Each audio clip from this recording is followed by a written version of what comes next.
পুরানো আমলের কথা। এক গ্রামে ইউনুস নামে কৃষক বাস করত। তার বিয়ে হয়েছিল অনেক বছর আগে, কিন্তু তার কোনো সন্তান ছিল না। 15 বছর পর তার ঘরে একটি পুত্র সন্তান জন্ম নিল। কৃষক আর তার স্ত্রী খুবই খুশি হলেন। চারপাশের সব মানুষ তাদের অভিনন্দন জানাতে আসতে লাগল। সেই দিন সকালে কৃষকের বাড়ির সামনে এক বৃদ্ধ ভিক্ষুক এসে হাজির হলেন। বৃদ্ধ দরবেশ ভিক্ষা চাইলেন। যেহেতু সেদিন কৃষকের ঘরে আনন্দের পরিবেশ ছিল, তাই তিনি দরবেশকে ভেতরে ডেকে নিয়ে বসার জায়গা দিলেন। দরবেশ বসার পর কৃষক তাকে বললেন, বাবাজি, আমাদের ঘরে অনেক বছর পর একটি সন্তান জন্ম নিয়েছে, দয়া করে আপনি এর নাম রাখুন। বৃদ্ধ দরবেশ যখন শিশুটিকে কোলে তুললেন, তখন তিনি দেখলেন শিশুটির বাহুতে একটি বিশেষ চিহ্ন রয়েছে। বৃদ্ধ দরবেশ মুচকি হেসে বললেন, বেটা, তোমার এই ছেলে একদিন খলিফা হবে।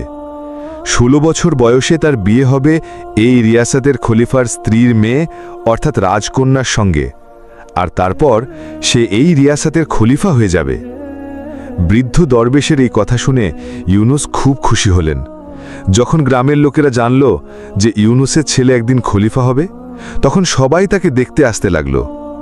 একদিন সেই রিয়াসতের খলিফা হরিণ শিকার করতে করতে জঙ্গলে অনেক দূর চলে গেলেন, কিন্তু হরিণ তার হাতে এলো না। পিছু করতে করতে খলিফার তৃষ্ণা পেয়ে গেল, কিন্তু আশপাশে কোনো নদী বা পুকুর চোখে পড়ল না যেখান থেকে তিনি পানি পান করতে পারেন। খলিফা অনেকক্ষণ ধরে জঙ্গলে এদিক ওদিক ঘুরছিলেন। পানির খোঁজে ঘুরতে ঘুরতে তিনি সেই গ্রামে পৌঁছে গেলেন যেখানে ইউনুস থাকতেন। সেখানে খলিফার দৃষ্টি পড়ল এক বৃদ্ধ দরবেশের উপর। খলিফা দরবেশের কাছে পানি চাইলেন। বৃদ্ধ দরবেশ তাকে অপেক্ষা করতে বললেন এবং নিজের ঝুপড়ির ভেতর থেকে পানি আনতে গেলেন। পানি এনে তিনি খলিফাকে দিলেন। পানি পান করার পর খলিফা দেখলেন বাইরে অনেক মানুষ একদিকে জড়ো হয়ে যাচ্ছে। তিনি দরবেশকে সেই লোকদের সম্পর্কে জিজ্ঞাসা করলেন। দরবেশ জবাব দিলেন, এরা সবাই ইউনুসের বাড়িতে যাচ্ছে, কারণ সেখানে একটি খুব ভাগ্যবান শিশু জন্ম নিয়েছে, আর এক বৃদ্ধ দরবেশ তার সম্পর্কে ভবিষ্যৎবাণী করেছেন। খলিফা অবাক হয়ে জিজ্ঞাসা করলেন, বাবা, এমন কি ভবিষ্যৎবাণী করা হয়েছে যার জন্য সবাই ওদিকে যাচ্ছে? দরবেশ বললেন, লোকেরা সেখানে যাচ্ছে কারণ বৃদ্ধ দরবেশ বলেছেন যখন ইউনুসের ছেলে 16 বছরের হবে তখন তার বিয়ে হবে এই রিয়াসাতের খলিফার মেয়ের সঙ্গে, আর সেই ছেলে এই রিয়াসাতের পরবর্তী খলিফা হবে। এই কথা শুনে খলিফা খুব রেগে গেলেন। তিনি বললেন, একজন সাধারণ কৃষকের ছেলে আমার মেয়ের সঙ্গে কিভাবে বিয়ে করতে পারে? খলিফা দরবেশকে বললেন, বাবাজি, আমি এই রিয়াসাতের খলিফা, আর আপনি কি মনে করেন আমি আমার মেয়ের বিয়ে এক গরিব কৃষকের ছেলের সঙ্গে দেব? বৃদ্ধ দরবেশ শান্তভাবে জবাব দিলেন, বেটা, যা কারো ভাগ্যে লেখা থাকে তা কেউ মুছে ফেলতে পারে না। কিন্তু খলিফা তার ক্ষমতার উপর খুব অহংকার করতেন। তিনি রেগে বললেন, বাবাজি, আমি তোমাকে দেখিয়ে দেব ভাগ্যের লেখা আমি মুছে ফেলতে পারি। বৃদ্ধ দরবেশ মুচকি এসে বললেন, আমি এখানেই আছি, তুমি দেখে নাও কি হয়। এই বলে খলিফা দরবেশকে সালাম করে তার প্রাসাদের দিকে রওনা হলেন। সেই রাতে খলিফার ঘুম হল না। তার মনে বারবার এই কথা আসছিল যে কোনো মূল্যে তিনি দরবেশের ভবিষ্যৎবাণী সত্য হতে দেবেন না। পরের দিন খলিফা ছদ্মবেশ ধরে আবার ইউনুসের গ্রামে গেলেন। লোকজনের কাছে জিজ্ঞাসা করে অবশেষে তিনি ইউনুসের বাড়িতে পৌঁছলেন। খলিফা বাড়ির সামনে গিয়ে ডাক দিলেন। ইউনুস ডাক শুনে বাইরে এলেন এবং জিজ্ঞাসা করলেন, আপনি কে আর কেন এসেছেন? খলিফা, যিনি এখন একজন ব্যবসায়ীর ছদ্মবেশে ছিলেন, বললেন, আমি পাশের শহরের একজন ব্যবসায়ী, আমার নিজের কাপড়ের ব্যবসা আছে। আমি শুনেছি তোমার ঘরে একটি ভাগ্যবান শিশু জন্মে নিয়েছে আর তার ভাগ্যে খলিফা হওয়া লেখা আছে। ইউনুস বললেন, আপনি ঠিকই শুনেছেন। খলিফা বললেন, যদি তুমি বুড়া না মানো তাহলে একটা কথা বলি। ইউনুস বললেন, জি বলুন।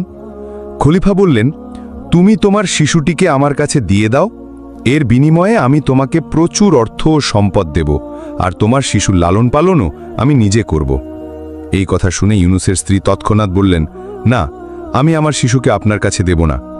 খলিফা কঠিন স্বরে বললেন, তুমি একজন সাধারণ কৃষক, তুমি তোমার শিশুর লালন পালন কিভাবে করবে? তুমি কি তাকে তার ভাগ্যে লেখা সবকিছু দিতে পারবে? ইউনুস চুপচাপ ব্যবসায়ীর কথা শুনলেন। তারপর ধীরে বললেন, জি, আপনি ঠিক বলছেন। আমরা হয়তো আমাদের শিশুর লালন পালন এমনভাবে করতে পারবো না যেমন বড় লোকেরা করে। ইউনুসের কথা শুনে তার স্ত্রী ধীরে বললেন, ঠিক আছে, আমি আপনাকে আমার শিশু দিতে রাজি, তবে একটা শর্ত আছে। যখন এটি 16 বছরের হবে তখন আপনি এটি আমাদের ফিরিয়ে দেবেন। খলিফা তৎক্ষণাৎ বললেন, হ্যাঁ ঠিক আছে, যখন তোমার শিশু 16 বছরের হবে আমি তাকে তোমার হাতে ফিরিয়ে দেব। এই বলে খলিফা শিশুটিকে কোলে নিয়ে সেখান থেকে রওনা হলেন। তিনি শিশুটিকে নিয়ে একটি নদীর তীরে গেলেন। আসলে খলিফার মনে ইচ্ছে ছিল শিশুটিকে নদীতে ফেলে দেওয়া, যাতে সে মারা যায় এবং দরবেশের ভবিষ্যৎবাণী কখনো পূর্ণ না হয়। কিন্তু শিশুটির নিষ্পাপ মুখ দেখে তার হাত কাঁপতে লাগল। তিনি শিশুটিকে নদীতে ফেলার সাহস করতে পারলেন না। অনেক ভেবে খলিফা একটি কাঠের সিন্দুক নিলেন, শিশুটিকে তার মধ্যে রাখলেন এবং সিন্দুকটি নদীর জলে ভাসিয়ে দিলেন। খলিফা ভাবলেন এই সিন্দুক গভীর জলে গিয়ে নিজে থেকেই ডুবে যাবে, আর এভাবে শিশুটি মারা যাবে। এই ভেবে তিনি নিশ্চিন্ত হয়ে প্রাসাদে ফিরে গেলেন। তার মনে এই বিশ্বাস ছিল যে এই শিশু আর কখনো ফিরে আসবে না, আর তার মেয়ের সঙ্গে এর বিয়েও কখনো হবে না। খলিফা ভাবলেন, অবশেষে আমি ভাগ্যের লেখা মুছে ফেলেছি। ইতিমধ্যে সেই সিন্দুক জলে ভাসতে ভাসতে নদীর একটি তীরে গিয়ে আটকে গেল, যেখানে একজন মৎস্যজীবী মাছ ধরছিল। মৎস্যজীবীর নজর যখন সেই ভাসমান সিন্দুকের ওপর পড়ল, তখন সে অবাক হয়ে বলল, এর মধ্যে তো একটি ছোট্ট শিশু রয়েছে। সে বিস্মিত হয়ে গেল, কারণ মৎস্যজীবীর নিজের কোনো সন্তান ছিল না। সে শিশুটিকে তার বাড়িতে নিয়ে যাওয়ার সিদ্ধান্ত নিল।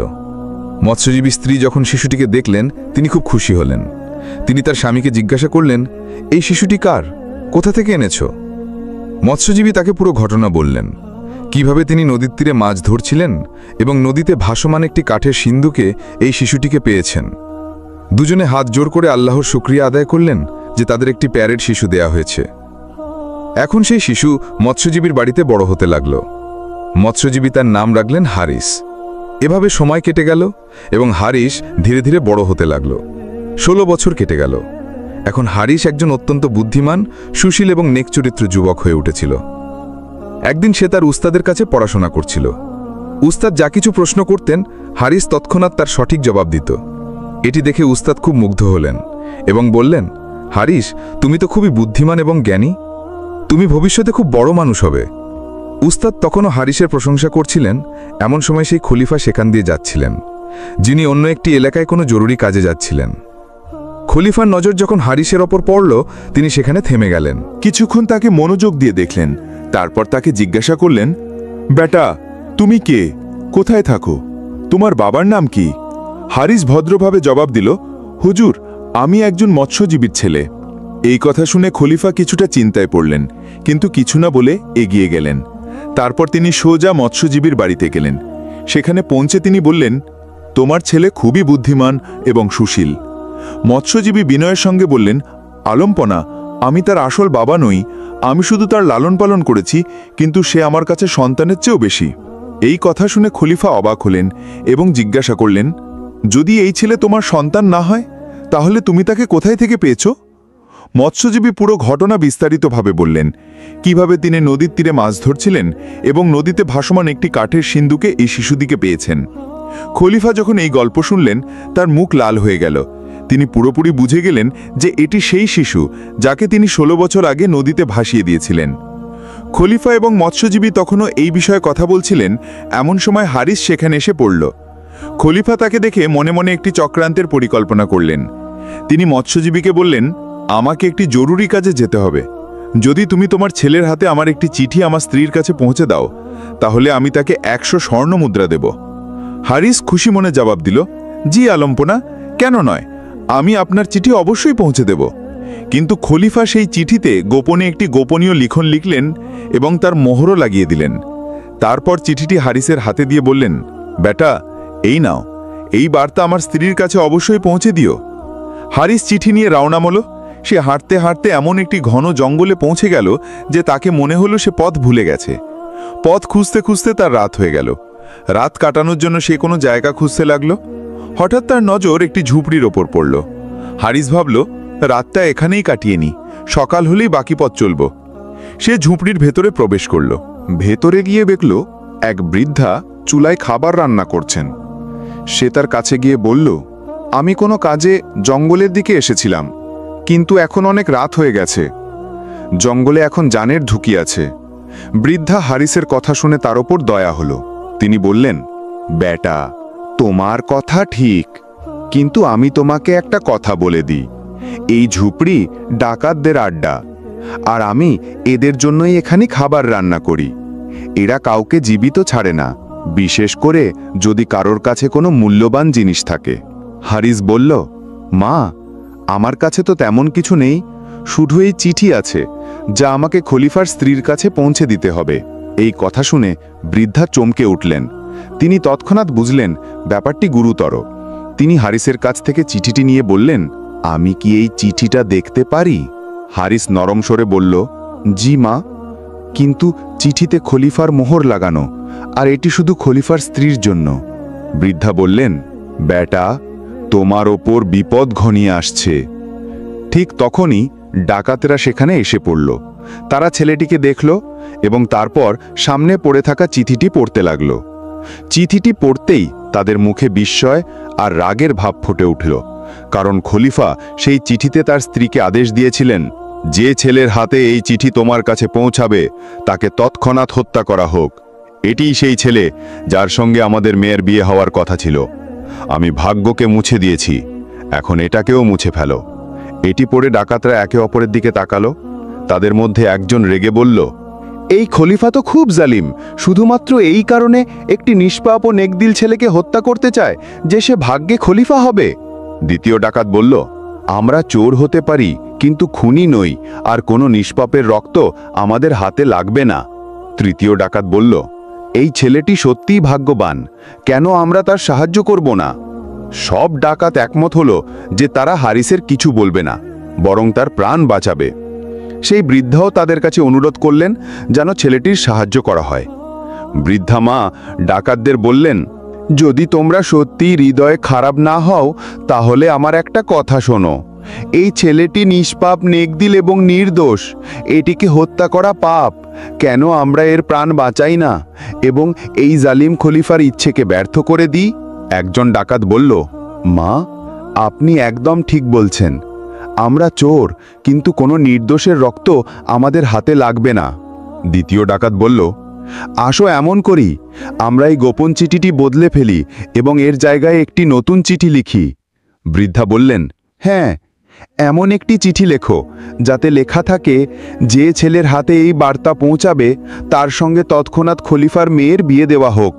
এটিই প্রকৃতির ন্যায় বিচার। ডাকাতরা তৎক্ষণাৎ একটি নতুন চিঠি লিখলেন যাতে লেখা ছিল, এটিই সেই ছেলে যার জন্য আল্লাহ আমাদের মেয়েকে ভাগ্যে লিখেছেন। এই বার্তা তোমার কাছে পৌঁছানোর সঙ্গে সঙ্গে বিয়ের প্রস্তুতি করা হোক। চিঠিতে খলিফার সেই মোহরটিও লাগানো হলো যা আগের চিঠিতে ছিল, যাতে কারো সন্দেহ না হয়। যেহেতু চিঠিতে খলিফার মোহর ছিল এবং লেখার ধরনও একই ছিল, তাই খলিফার স্ত্রী বেশি ভাবলেন না। তিনি ভাবলেন, যদি আমার স্বামী নিজে এই সিদ্ধান্ত নিয়ে থাকেন তাহলে নিশ্চয়ই কোনো কারণে, হয়তো এই ছেলেটি কোনো বিশেষ ব্যক্তি যার ভাগ্যে রাজত্ব লেখা আছে। কিছুক্ষণ পর তিনি আদেশ দিলেন যে তৎক্ষণাৎ বিয়ের প্রস্তুতি করা হোক। এভাবে প্রাসাদের খাদেমরা ছুটে গেল, রাজকন্যাকে বিয়ের জন্য প্রস্তুত করা হলো। আর হারিস, যে ছিল সরল হৃদয়ের এবং নেক যুবক, সে জানত না চিঠিতে কি লেখা আছে। সে শুধু ভদ্রভাবে প্রাসাদের আদেশ মেনে চলল। কিছুক্ষণের মধ্যে শাহী দরবারে বিয়ের অনুষ্ঠান সাদাসিধে কিন্তু শান শওকতের সঙ্গে সম্পন্ন হলো। হারিস এবং রাজকন্যার বিয়ে হয়ে গেল। কিছু সময় পর যখন খলিফা প্রাসাদে ফিরলেন, তখন তার মেয়ে প্রাসাদে ছিল না। তিনি কিছুটা উদ্বিগ্ন হলেন এবং তৎক্ষণাৎ সেই চিঠিটি আনতে বললেন। চিঠিটি খুলে পড়ে তার চোখ বিস্ময়ে ছানা বড়া হয়ে গেল। চিঠিতে লেখা ছিল, এই ছেলেটি অত্যন্ত বুদ্ধিমান, নেক চরিত্র এবং সম্মানিত। তাকে তৎক্ষণাৎ রাজকন্যার সাথে বিয়ে দিয়ে আমাদের খানদানের অংশ করা হোক। আমি ফিরে আসার আগেই এই বিয়ে সম্পন্ন দেখতে চাই।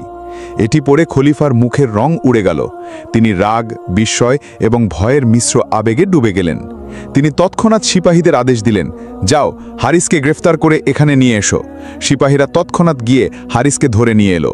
খলিফা রেগে হারিসকে বললেন, তুমি ছলনা করে আমার মেয়ের সঙ্গে বিয়ে করেছ, কিন্তু আমি তোমাকে কখনো আমার জামাই হিসেবে মেনে নেব না।